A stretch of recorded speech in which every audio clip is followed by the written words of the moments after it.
Poseur series is about 4 girls who have nothing in common except for their shared love of fashion, and they're thrown together into this class and they're forced to work together, and they find out that despite their differences and like the big fights that they have, that they end up creating things that are better than anyone else because of those differences.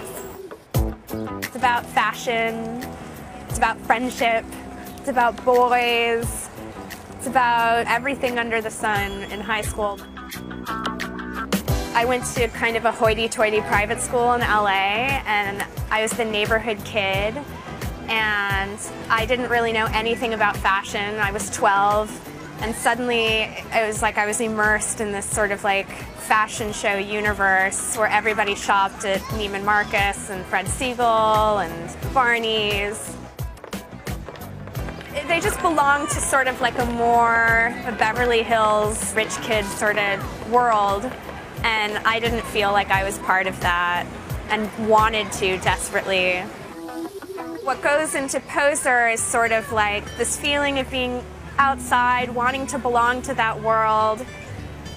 But what's good about my books is that, especially the girl Janie, who's outside of that world, she uses her imagination, she uses her creativity and her talents to kind of create her own path to fulfilling the dream of like looking really great. In the book, I incorporate a lot of sketches that are supposed to be Janie Farish's sketches. She observes people in her high school and sort of like, if she thinks they're fashionable, will record it in her sketchbook.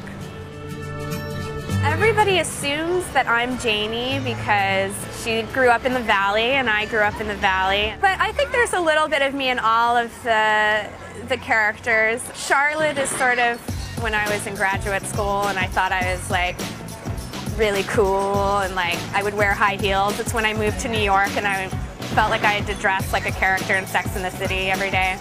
Melissa is more of a stretch because she's just so sassy and like in your face. But like if I could be any of the 4 girls, definitely Melissa. Like she's all confidence and glitz and she's unapologetic. I think what writers do is you create a universe where you're able to be the kind of person that you like ideally would want to be.